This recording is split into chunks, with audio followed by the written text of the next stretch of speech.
La educación es un pilar fundamental en el desarrollo individual y social, y este espacio nos da la oportunidad de reflexionar sobre su gran importancia, los desafíos y posibles soluciones. Para abordar este tema de gran relevancia social, nos acompañan hoy la profesora Marta Valero Dávalos, maestra en Ciencias de la Educación, quien representa la Secretaría de Educación del Estado de Morelos. Bienvenida, maestra Marta. De igual forma, se encuentra con nosotros la profesora Francisca Catalina González Sosa, maestra en Educación, Neurocognición y Aprendizaje de la Secretaría de Educación del Gobierno de la Ciudad de México. Nuestro tercer panelista es egresada de la Maestría en Educación, Neurocognición y Aprendizaje, la profesora Victoria Carolina Durán Vázquez, secretaria de Educación del Estado de México. Bienvenidas, maestras. En esta ocasión abordaremos dos interrogantes fundamentales en el quehacer educativo y que generan gran polémica al ser tratados. Nos gustaría conocer sus opiniones al respecto sobre qué política presupuestaria y de gasto efectivo impulsan para que se invierta más en las escuelas donde más se necesita en sus estados. Cedemos la palabra a la maestra Catalina González para que nos dé su opinión al respecto. Muchas gracias por la invitación. Considero que el gasto es el principal instrumento de política pública que pone en evidencia las verdaderas prioridades de nuestros gobernantes. La función del Estado como proveedor obligado de los servicios educativos gratuitos básicos, preescolar, primaria y secundaria, están dispuestas en la Ley General de Educación y también el apoyo financiero a las demás modalidades educativas.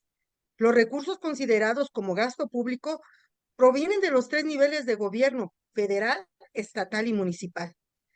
La provisión de educación es una tarea de los tres niveles, no solamente de uno. En la medida que los gobiernos estatales y municipales aporten una mayor proporción al gasto educativo local, viendo sus necesidades, mayor será su capacidad para emprender proyectos de inversión y equipamiento educativo que beneficie la educación nacional. Es una tarea de todos. Gracias.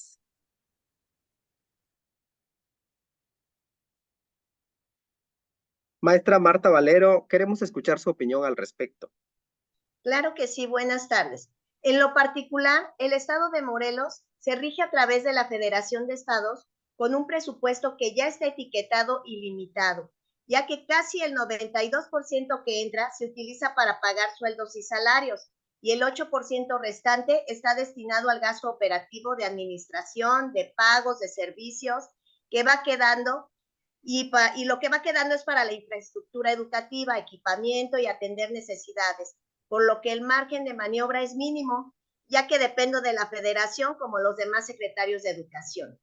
Lo que estoy impulsando es una iniciativa a través de la CONAEDU para que llegue al Congreso de la Unión de Diputados y de Senadores para que sigan pugnando para que se eleve el presupuesto de educación del 4 al 6% del Producto Interno Bruto, así como lo propone como mínimo la UNESCO.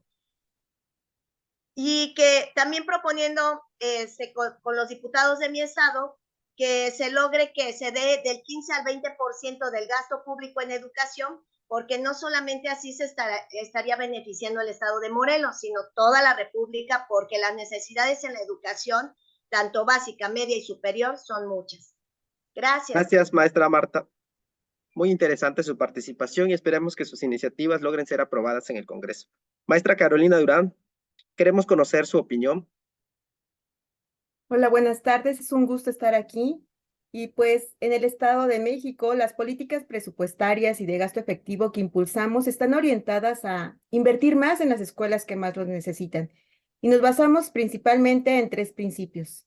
El primero, la asignación equitativa de recursos, donde buscamos que se garantice que todas las escuelas que atienden comunidades con mayores necesidades reciban una asignación de recursos más justa y suficiente para abordar todas estas necesidades. Además, programas de apoyo específicos, donde se impulsa que los fondos adicionales se dirijan a programas y recursos que aborden necesidades particulares de los estudiantes de cada escuela. Y por último, se nos hace muy importante e impulsamos la capacitación y el desarrollo profesional para asegurar que estén equipados todos los docentes con las habilidades y conocimientos necesarios para atender a sus alumnos. Gracias. Gracias, maestra Carolina. Muy interesante su participación. Después de escuchar tan acertadas respuestas, nos intriga saber ahora qué mecanismos de transparencia y de escrutinio público utilizarán para garantizar un buen uso del gasto público educativo. Maestra Marta Valero, ¿podría responder este cuestionamiento? Sí, el ejercicio de transparencia debe iniciar con la rendición de cuentas de forma pública de cada escuela, desde el maestro, director, personal administrativo y de servicios. Otro ejercicio de transparencia que estoy promoviendo aquí en el Estado es generando una política pública que tenga impacto con acceso a la información para que todos los que quieran consultarla puedan tener acceso a ella. Por ejemplo, consultar el ejercicio fiscal en una escuela, cuánto dinero se pagó a los maestros, cuánto dinero se está pagando de agua en las escuelas, cuánto se gastó en equipamiento, cuánto dinero se gastó en la dotación de materiales, cuántas becas se otorgaron, etcétera. Y con todo esto, yo tengo que ver si efectivamente aumentó el logro educativo en comparación con el año pasado, y lo voy a demostrar viendo si este logro educativo, por ejemplo, en educación básica, con el nivel de ingreso de educación media superior, o si está bajando el rezago educativo o si bajó la deserción. Gracias. Gracias, maestra, muy interesante. Maestra Carolina Durán, de nueva cuenta agradecemos si podría responder esta interrogante. ¿Qué es lo que se está haciendo en su estado al respecto?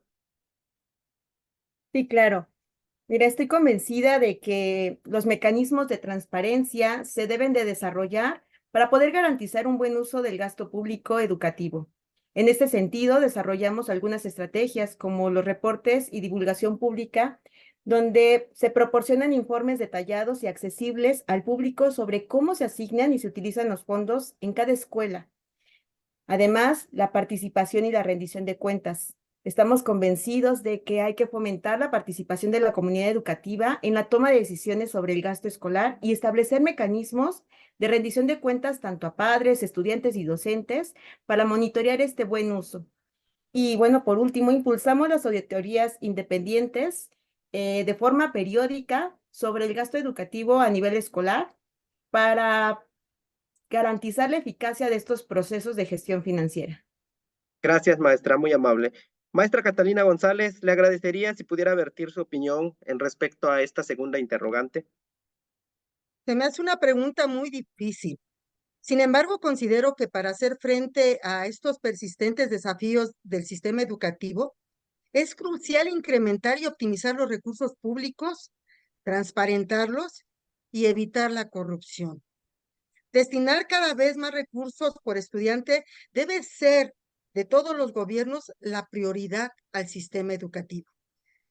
Las graves consecuencias que dejó la pandemia todavía están vigentes y mientras no exista un gasto eficaz, eficiente y transparente que permita se centre en los estudiantes, no podrá ser que haya una educación de calidad. El presupuesto es la forma de la cual nosotros materializamos la voluntad de la realidad del pueblo. Es tiempo de transparentar el gasto educativo para que sea un referente de que la educación puede y debe ser mejor. Muchas gracias. Gracias, maestra Katy, gracias, maestra Carolina, maestra Marta, muy amables y gracias por acudir a la invitación. Sé que tienen demasiadas ocupaciones como secretarios de educación de sus respectivos estados. Les agradezco mucho por tomar la invitación.